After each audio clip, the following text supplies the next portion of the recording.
Welcome to the Wisdom Dialogue Series and this Library of Leaders conversation with Jeannine Rivet.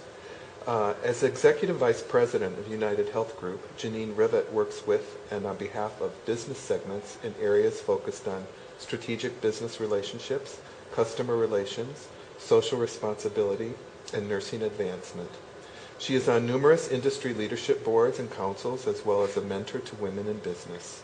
She has been recognized by AAHP, Boston University School of Public Health, Fortune Magazine, Girl Scouts of Minnesota, and Wisconsin River Valley's Minneapolis St. Paul Business Journal, Minnesota City Business, and the American Association of Colleges of Nursing, and is a fellow in the American Academy of Nursing. Jeannine Rivet received a master's in public health from Boston University. She also holds a BS in nursing from Boston College and was a registered nurse for several years prior to entering the managed care industry. She's one of our Library of Leader featured speakers, and so we're going to ask questions of her about her career in nursing. Why did you decide to become a nurse, and when? Well, thank you, Dan, for that kind introduction. Nursing school came as an option in high school. So when I was growing up, I was in a Catholic high school, and the Catholic high school suggested that all of the girls, it was an all-girls school, had three choices. One was to be a secretary, one second choice was to be a teacher, and the third was to be a nurse, and that was generally until you got married and had a family. And then you were a mother and a housewife. So when I thought about those, and if those were the three options, then I thought about them and eliminated the secretary position because I didn't think I was very good at typing or shorthand, and so that wouldn't work. Teaching was interesting because I loved the math and the sciences. On the other hand, I was worried that it might be repetitious year after year, teaching the same types of classes, different students but same topics. And nursing seemed intriguing. The third alternative seemed to be the right one for me for a couple of reasons. One was it took into consideration the science and the math that I enjoyed, and also it gave me an opportunity to think about how to help people, how to help them live their lives better, how to help them when they were in need in a hospital, and it would be dealing with a lot of different people, and something new would happen every day. So that's how I selected nursing. And it's been a fabulous foundation for my life and my career. The definition of a leader includes the concept of influencing the behavior of others. When did you first consider yourself a leader? Leadership is interesting. I think that even though when I was a supervisor I was leading, I didn't consider myself a leader. I would say that the first time that I would have declared maybe I was in a leadership role was in my 30s when I had the opportunity to work for an organization that had labor contracts, and for the first time I was going to be managing a labor contract, which meant leading a team of people, negotiating with a team of people, and leading the process to success. And so in order to get the best outcome, you had to be a leader, and I think that was the first probably formal experience. The second part, though, in my 40s, one of my realizations was that you're a leader with or without a title. And so it's the behavior of a leader that becomes important, not necessarily what you're responsible for, but how you take responsibility and how you act, behave, speak. And I think my 40s was probably really the development of leadership skills. Can you describe a situation where you felt you had to take a stand that was controversial or unsupported? And what was it about the situation that made you feel that you needed to speak up? Well, as in everybody's career, there are usually a few of those. One of my early ones was in a meeting where there was inappropriate dialogue about individuals, almost gossip type of dialogue, and some use of foul language, and the meeting itself was not being conducted very professionally. So taking that leadership responsibility to suggest that we take a 10-minute break in the meeting and have everybody step out, and then having a one-on-one conversation with the person who was leading the meeting and asking them to help me make this a more comfortable environment for everybody in the room and a more professional environment to have a productive outcome. And he was quite surprised. He didn't expect that. But agreed that we would change the tone, and the rest of the meeting was significantly better, and everybody participated, and that would not have happened if I hadn't stopped the meeting. Who was helpful to you in that situation, and where did you get support to engage in that kind of behavior? Well, I don't think it was the situation where somebody was helpful. I think it was the background that I brought into the situation. One is my parents and the ethics and the values that they embedded in me as a child growing up, and standing up for what's right. And then role models along the way who I had seen take responsibility in situations that were uncomfortable, and realized that this was my turn to take the responsibility and not let something happen that was not going to be either professional or productive.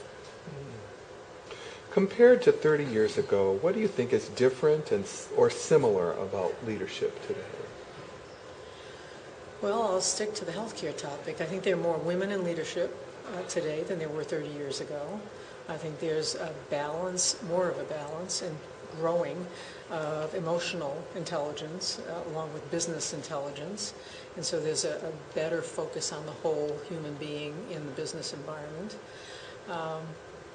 I think we still have challenges for leadership in healthcare. I think there's huge opportunities for improving, impacting the healthcare system and how we deliver care, who delivers it, how we work together to do that, and have the ultimate best outcome and experience for the individuals who need care.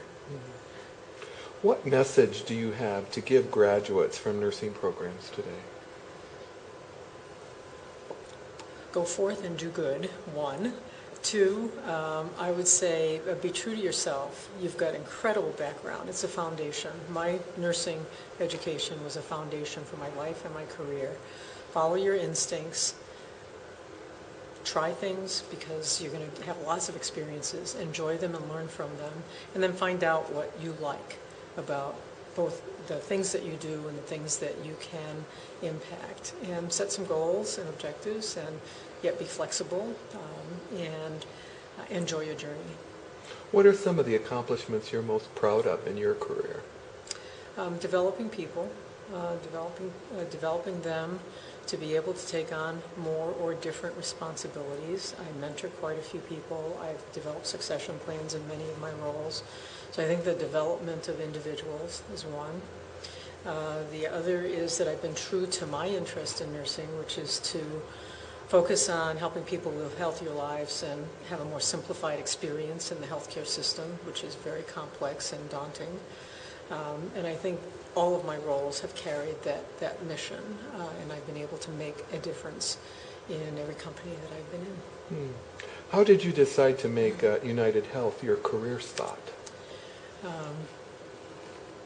I had the opportunity to come to UnitedHealth. It was with some people that I had worked with previously who I trusted and respected and who had been role models for me in the past.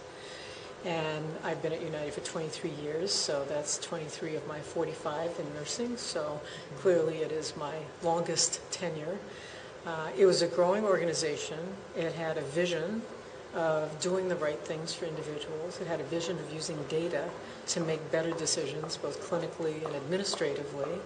It had the capacity to do lots of different things and create new businesses or acquire new businesses. And I thought it would be hard to get bored in this company, which has been true for my 23 years, and there'd be an opportunity to try different approaches to live that mission and vision. And it has been mutually beneficial.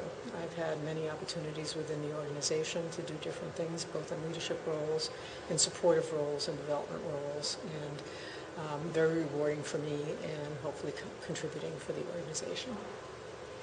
What is it that stimulates you to become a part of professional organizations?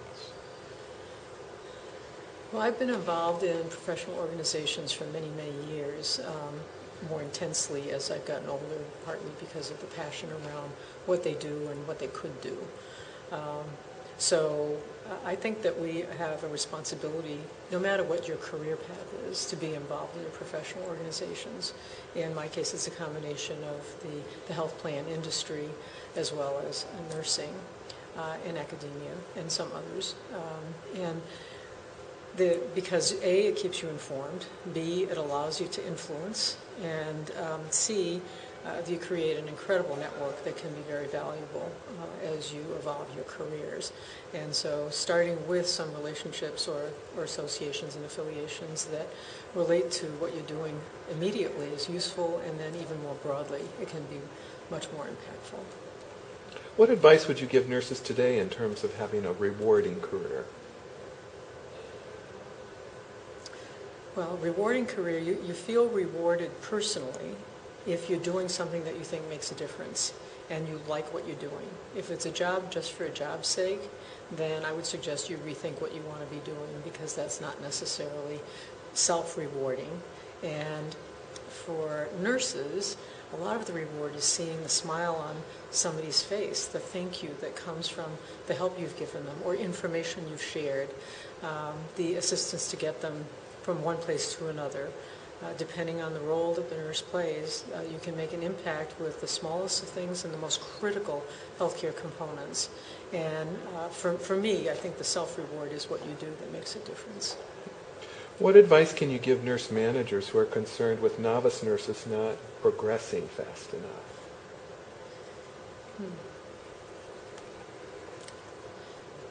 Well, I guess I would ask the manager, does the novice nurse know what they're progressing towards? So is it clear? Do they have a sense of what the goals and the objectives are? Do they have the tools? Because if they're novice, that means they haven't had a lot of experience. Are they getting the support that they need? So it may be having a conversation with them to understand whether or not the novice nurse is just not taking advantage of the information or knows how to, or doesn't realize it's available to them. And then creating a plan of action that they mutually agree upon, and then move forward together. Any other reflections or comments you'd like to share?